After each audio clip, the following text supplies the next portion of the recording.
La madrugada aún no se había rendido ante el día. El cielo, cargado de un gris espeso, cubría la frontera como una manta sucia de incertidumbre. La niebla danzaba sobre el asfalto, tragándose la fila de camiones que esperaban su turno para cruzar. Era como si el tiempo se hubiera detenido allí, entre México y Estados Unidos, donde ni el sol se atrevía a salir demasiado temprano. Dentro de la cabina, José frotaba las manos contra el volante. No era frío, era ansiedad. Del retrovisor colgaba una cadenita con un nombre grabado en letra infantil, Ana Lucía. Era el nombre de su hija, a quien le había prometido volver antes de su 10º cumpleaños. En el radio de Banda Civil, una voz cansada entonaba una vieja ranchera, de esas que duelen más cuando uno está lejos de casa. José apretó la cadena contra el pecho. Había aceptado ese cargamento de última hora por una sola razón, juntar lo que le faltaba para pagar el techo de la casita en Jalisco. Solo era una entrega más. Una y nada más. La fila avanzaba con lentitud, como si cada metro se comprara con paciencia y esperanza. Cuando llegó su turno, la gente apareció como una sombra entre la neblina. Joven, firme, uniforme impecable. Sus ojos no parpadeaban. Su mano, siempre cerca del arma. «Apague el motor y bájese del camión, señor», dijo sin alzar la voz, pero con un tono que no admitía réplica. José respiró hondo. Se quitó la gorra, se acomodó la camisa de cuadros gastada y bajó. Sus pies tocaron suelo americano como si pisaran hielo. ¿Algún problema, oficial?, preguntó con respeto. Ella no respondió. Solo hizo una seña para que se acercaran otros 2 agentes. Uno de los perros rastreadores ya rondaba el camión con inquietud. José miró al cielo, buscando alguna respuesta. No había sol. Tampoco respuesta. Ahí, en ese instante, entre el aliento tibio del motor apagado y la brisa helada de la frontera, algo dentro de él se quebró. No sabía que estaba mal, pero sabía que algo lo estaba. El corazón se le aceleró, como si presintiera una curva cerrada más adelante. Mientras el perro empezaba a ladrar y la agente pedía refuerzos por radio, José no podía apartar la vista de la cadenita en el retrovisor. Era pequeña, pero pesaba como plomo.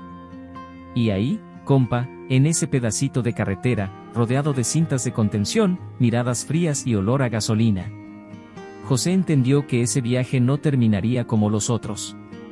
Quizá, ni siquiera terminaría. José Ramírez Hernández. 45 años. Originario de San Juan de los Lagos, en Jalisco. Hijo de trailero, nieto de campesino. Creció entre llantas, polvo y fe, de esa que se lleva más en el pecho que en la Biblia. Desde joven entendió que la carretera no perdona errores. Y tampoco espera. A los 17 ya hacía entregas cortas. A los 22 cruzaba estados con un Kenworth prestado y el corazón lleno de sueños humildes, construir su casa, formar una familia, y ser recordado con respeto. Se casó joven. Tuvo una hija, Ana Lucía, que se volvió su norte. Pero el matrimonio no resistió a la distancia, ni a la ausencia constante de quien vive para mover el mundo de otros. La mujer se fue con la niña a Tepic, y José se quedó con la carretera, y una nostalgia que no cabía en la cabina. Aún así, nunca falló con la pensión. Nunca falló a su palabra. Enviaba cartas, juguetes, mensajes de voz cantando las mañanitas cuando se perdía los cumpleaños. Una vez, detuvo el camión en el acotamiento solo para ver un video de su hija bailando ballet. Pisó el freno como diciendo, esta entrega puede esperar, mi hija, no. Trabajó varios años con contrato fijo para una empresa exportadora de frutas. Pero la pandemia cortó rutas, y a él también. Desde entonces, vivía de cargas esporádicas. Un amigo de su hermano, de esos que llegan en el momento justo y luego desaparecen, le ofreció una carga urgente desde Sinaloa hacia Arizona. Prometió buen pago. José dudó, pero pensó en el techo de la casa, en los libros de su hija, en la promesa que le hizo a su madre antes de morir, voy a volver limpio, ma, con la frente en alto. La carga parecía normal, cajas selladas, sello oficial, documentos en regla. El hombre del despacho ni siquiera le permitió abrir los paquetes. Ya está todo sellado, compa. No más llévalo. José firmó los papeles con una puntita de desconfianza, pero el tiempo apremiaba. Y la necesidad, aún más. Antes de partir, se detuvo en la iglesita al borde del camino. Encendió una vela a la Virgencita.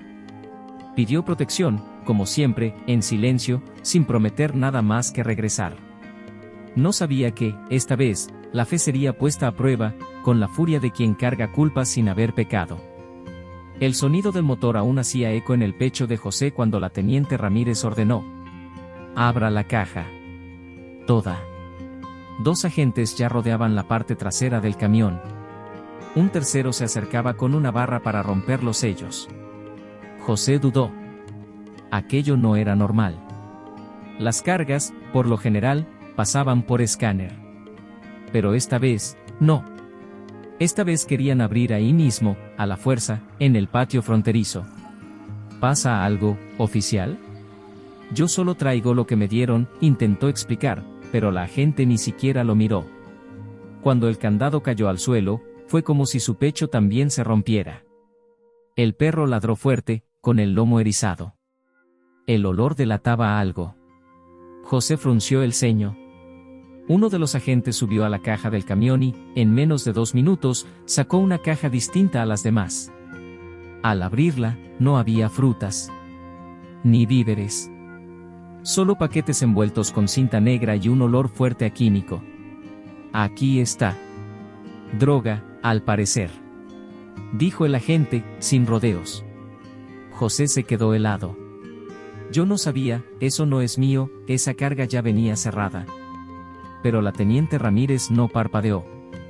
Sacó las esposas y, sin alzar la voz, dijo: «Señor Ramírez, queda detenido bajo sospecha de tráfico». Le tiraron los brazos hacia atrás. Las esposas apretaron sus muñecas como si quisieran callar más que sus manos, todo su ser. Trató de explicar. Dio el nombre del hombre que le entregó la carga. Mostró los papeles. Nadie escuchaba. Nadie lo miraba a los ojos. A un lado, un trailero mexicano murmuró con lástima: «Lo cargaron, compa». Pero la lástima no quita esposas. Ni da voz. José fue llevado entre miradas desconfiadas y cámaras de seguridad que solo grababan el final de la historia, no el principio. En la sala fría donde esperó por horas, le ofrecieron agua y silencio. Después, llegó un traductor agotado que leyó sus derechos en español. Se le asignaría un abogado de oficio. José preguntó si podía llamar a su hija. Le dijeron que no. Aún no. Con cada hora que pasaba, la verdad parecía pesar menos que la cinta negra de los paquetes. Era como si la justicia allí hablara un idioma propio, y él, ninguno. José estaba sentado en un banco de metal, en una celda demasiado limpia como para ser acogedora. El tiempo pasaba lento, como si se burlara de él. No veía el cielo. No veía la carretera. No veía el rostro de su hija. Los días se volvieron grises. Y cada hora era una prueba de fe. No le permitieron hacer llamadas en los primeros días. Dijeron que era procedimiento. Los documentos de la carga estaban bajo investigación. El abogado de oficio apareció recién al 4.º día, un hombre apurado, que hablaba español como quien repite frases, no sentimientos. Si firma este documento, será deportado en menos de una semana. No irá a juicio. Pero sí tendrá antecedentes. No podrá volver aquí. José lo escuchaba, pero su mente regresaba a la cadenita del retrovisor. A los ojos de su hija cuando le prometió: «Voy a regresar, mija». Limpio. Orgulloso. Firmar eso sería como romper su propia historia. Decir que fue culpable, solo para salir más rápido. No. No podía. Ni siquiera por desesperación. ¿Y si no firmo? Puede enfrentar años en prisión. Es arriesgado. José respiró hondo. Sintió el peso de décadas de trabajo duro, de noches mal dormidas en paraderos, de una nostalgia silenciosa. Ahí, en esa celda donde nadie sabía su verdadero nombre, tomó una decisión. Prefiero quedarme y pelear. Porque yo no hice nada malo. El abogado negó con la cabeza. No era la respuesta que esperaba. José volvió a quedarse solo. Pero en ese silencio duro, comenzó a rezar. No con palabras bonitas, sino con el alma: Virgencita, si me vas a dejar aquí, que al menos mi hija sepa que su papá no se vendió. Dormía con la cabeza apoyada en la pared. Soñaba con claxones. Con lluvia golpeando el parabrisas. Con su hija bailando en un escenario chiquito de escuela. Y despertaba con el corazón pesado, pero firme. En cada comida insípida, en cada cambio de turno de los guardias, en cada mirada indiferente de los funcionarios, José se repetía a sí mismo: no firmo. No me vendo. No era solo terquedad. Era dignidad. Era el único freno que todavía podía pisar. Era una noche sin estrellas. En la celda, el silencio solo era interrumpido por el sonido metálico de puertas cerrándose a lo lejos. José ya no sabía si era martes o sábado. Lo único que contaba era la oración de la noche, que hacía siempre del mismo modo, con los ojos cerrados y los dedos entrelazados, como si sujetara un volante invisible. Esa noche, un recluso nuevo fue asignado a la misma ala. Se llamaba Martín, un hondureño delgado, de ojos hundidos y mirada de quien ya ha visto demasiado. No hablaba mucho. Pero al notar el silencio de José, inició conversación. ¿También te usaron? José no entendió de inmediato. Martín le explicó: traileros detenidos con cargas alteradas eran más comunes de lo que se creía. Muchos despachadores, presionados por carteles o simplemente por ambición, escondían paquetes ilegales en medio de cargas legítimas. Sabían que los choferes, por necesidad o por inocencia, aceptaban cargas cerradas sin hacer preguntas. A mí me pasó lo mismo. Firmé. Me deportaron. Lo perdí todo. Dijo Martín, con la voz quebrada. José escuchaba como quien oye su propio eco. Empezó a repasar los detalles de aquel día: el despachador apurado, la forma en que evitó que abriera las cajas, su sonrisa nerviosa, el recibo sellado pero sin firma oficial. Todo cobraba sentido ahora. Había sido usado. Sentado al borde de la cama de concreto, José sintió un nudo en la garganta. No era solo rabia. Era dolor. Dolor por haber dudado de sí mismo. Por haber estado a punto de firmar. Por haber estado tan cerca de rendirse. Esa madrugada, escribió una carta. Con la mano temblando, usó el reverso de un folleto de derechos en español. Era lo único que tenía. Mi Ana Lucía. Si algún día lees esto y yo no regreso, quiero que sepas que tu papá luchó. No por orgullo. Por la verdad. Me usaron, mi niña. Me pusieron algo en el camión sin que yo lo supiera. Pero no firmé. No me rendí. Porque cuando pienso en ti, me acuerdo de quién soy. Y pase lo que pase, no dejes que el mundo te diga que tu papá era un criminal. Porque no lo era. Era solo un hombre que quiso cumplir una promesa. Te amo. Papá. Dobló el papel con cuidado, como si doblara su propia alma, y lo guardó en el bolsillo de la camisa. Esa noche, José no lloró. Pero el silencio, lloró por él. Ya habían pasado 20 días. El rostro de José estaba más delgado. Sus ojos, más hundidos. Pero la dignidad, seguía firme como piedra en medio de la corriente. Fue una tarde cualquiera, cuando ya no esperaba nada, que un guardia lo llamó. Ramírez. Visita legal. José lo encontró extraño. No había pedido un abogado nuevo. Pero entró en la sala con el mismo cuidado con que se baja una sierra con los frenos flojos. Al otro lado de la mesa, un muchacho joven. Traje arrugado, cabello desordenado, pero ojos despiertos. Se llamaba David Ortega. Abogado voluntario de una ONG que acompaña casos de traileros detenidos injustamente. Revisé tu expediente. Algo no cuadra. Nadie revisó las cámaras del depósito donde cargaron tu camión. Pero yo sí. Los ojos de José se abrieron de par en par. David sacó una carpeta gastada. Allí estaban las imágenes: el hombre del despacho, abriendo el camión a escondidas, cargando cajas extra que no estaban en el manifiesto original. Tengo pruebas suficientes para demostrar que fuiste engañado. José no sabía si llorar o rezar. La boca le temblaba. Las manos también. Apretó el banco con fuerza. ¿Y eso es suficiente para que me suelten? El abogado asintió. 2 semanas después, en una mañana gris como la del día del arresto, José fue llevado a una sala. Allí lo esperaba la teniente Ramírez. Con la misma mirada firme, pero sin la frialdad de antes. David entregó el expediente. José permaneció de pie, inmóvil. Mientras el abogado hablaba, la teniente hojeaba los documentos en silencio. Fueron minutos largos. Al final, cerró la carpeta con lentitud. Se levantó. Miró a José. Y por un instante breve, sus ojos perdieron la armadura. Suerte, y perdón. Susurró antes de salir de la sala. No hubo disculpa oficial. No hubo prensa. Ni declaraciones públicas. Pero José salió de allí sin esposas. Sin antecedentes. Con la cabeza en alto y los ojos llenos de lágrimas. Al cruzar la puerta, la luz de la mañana tocó su rostro. Por primera vez en semanas, sintió el olor de la libertad. Y también el sabor amargo de quien fue tratado como culpable, solo por no tener poder.